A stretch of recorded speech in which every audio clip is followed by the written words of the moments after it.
Please stand for the pledge. I pledge allegiance to the flag of the United States of America and to the republic for which it stands, one nation, under God, indivisible, with liberty and justice for all. Good morning, Tigers. I'm Memphis. And I'm Sydney. Today is Friday, September 2nd.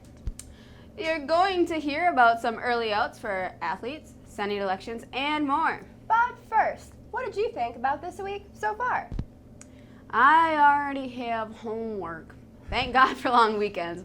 I'll have time to get it finished. If you don't have any other plans, come on out to Labor Day Powwow held at the Andrew Blackdeer Memorial Powwow Grounds. Many of our classmates will be there selling food, dancing, and having lots of fun. Now, let's talk business. Just a reminder for Semester 1 co-op students, be checking those emails from Ms. McNamara.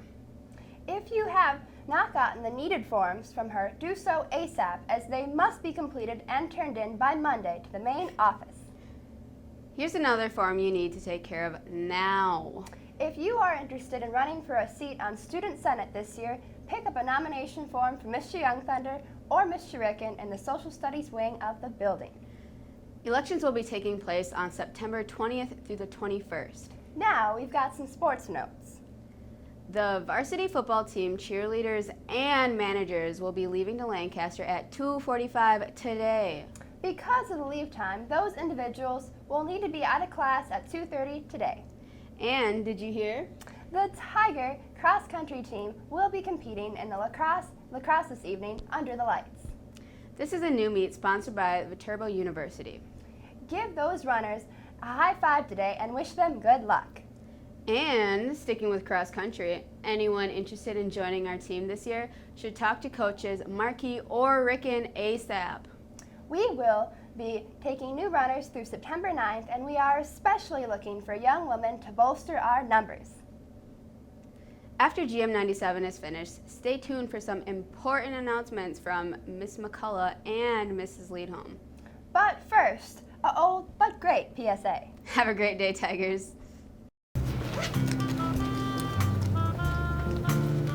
Miss Osborne, can I go to the LMC for a charger? Yes, you may. Hey guys, what are you doing? Oh, want to get chargers? Chargers. Oh.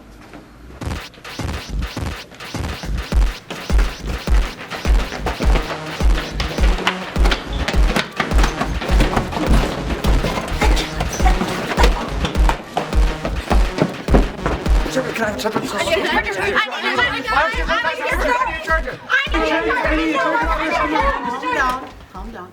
I don't have any chargers. I'm completely out. Maybe you guys should bring your chargers to school because I don't always have enough for everybody. Whatever, I'm done.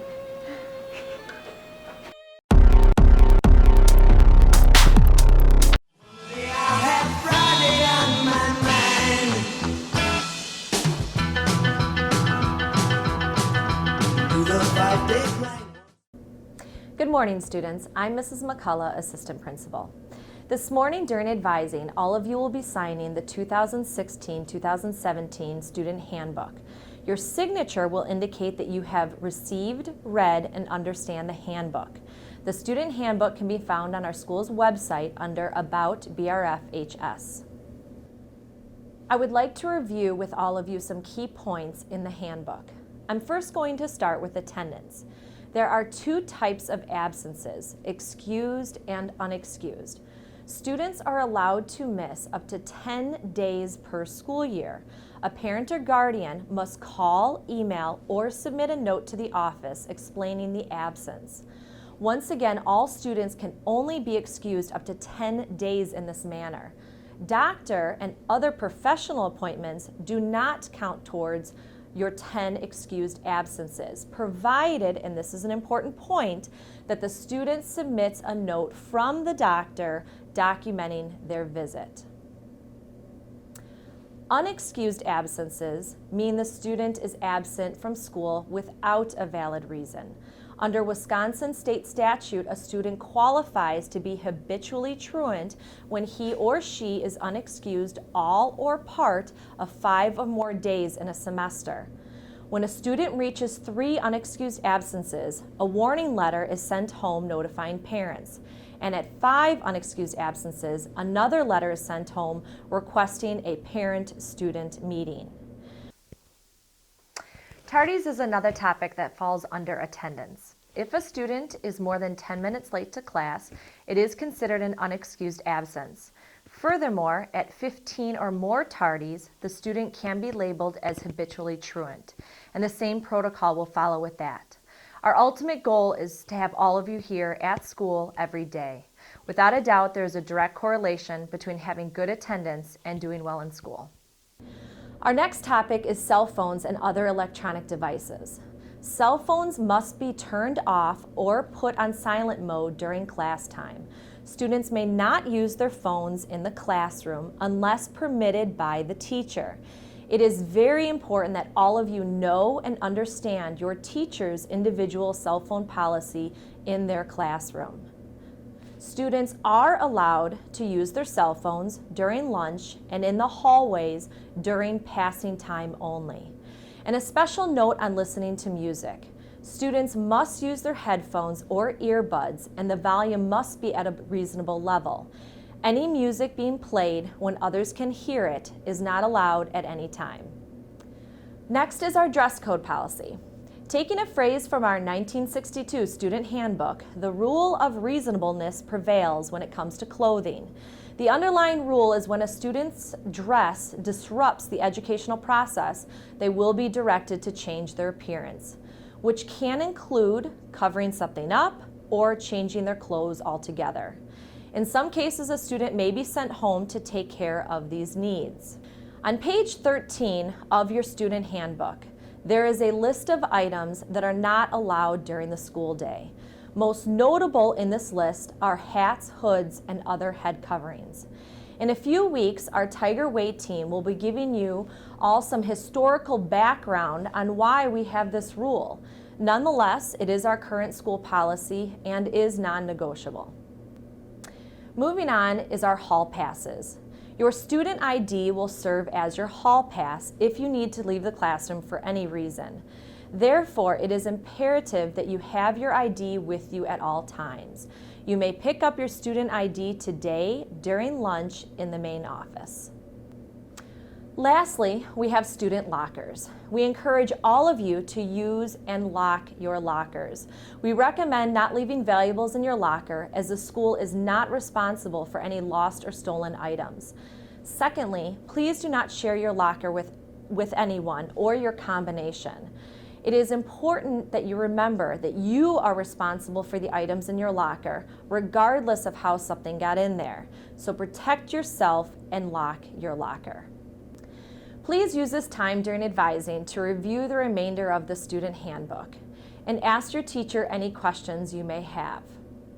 Please remember your signature indicates that you have received, read, and understand the student handbook. Thank you so much for listening, and as always, if you have any further questions, please don't hesitate to come and talk to me. Thanks, everyone. Hello, students and staff. No, wait, please don't mute your computer. I promise I won't be singing again today like I did yesterday. Actually, today my message is regarding advising, creating portfolios, and the new career cruising program that we'll be using. If you didn't know, we at Black River Falls High School have received numerous awards and recognition at state educational conferences for our advising program. You're lucky because not all high schools have faculty who are assigned to help and support you as often and as organized as ours do.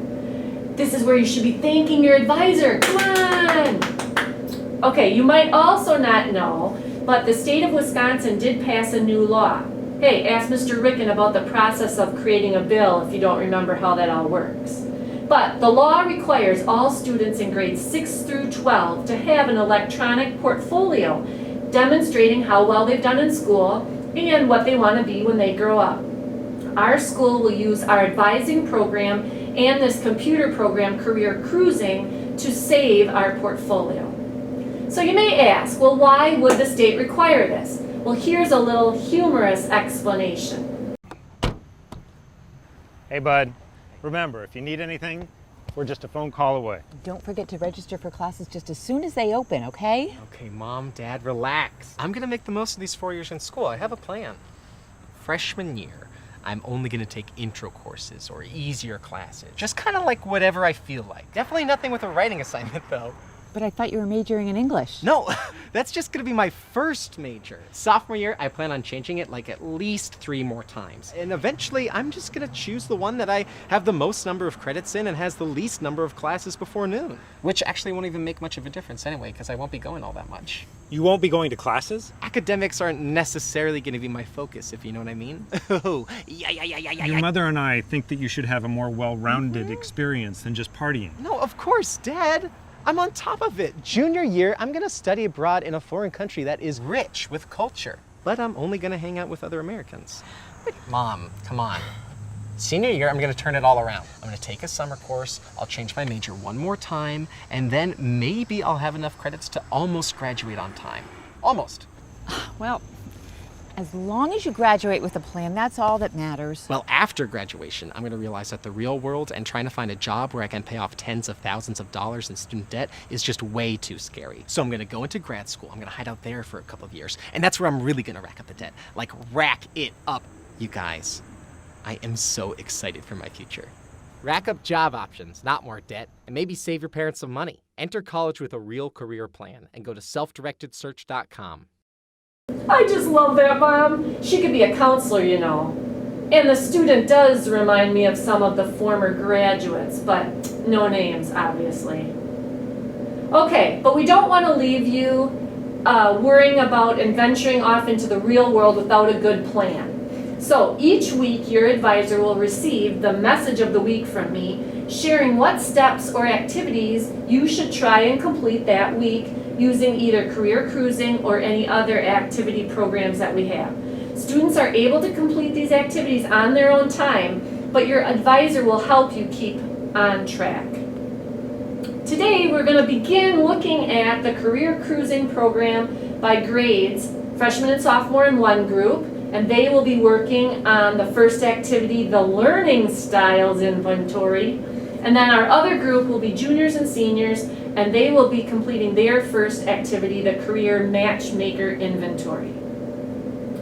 Make sure to give your advisor your full attention, no grumbling. And you actually will be pleasantly surprised with the great information that you'll learn about yourself, as well as helpful activities that will make the next chapters of your life easier and much more successful. Hey, thanks for listening. Have a great rest of your day and your year. Go Tigers!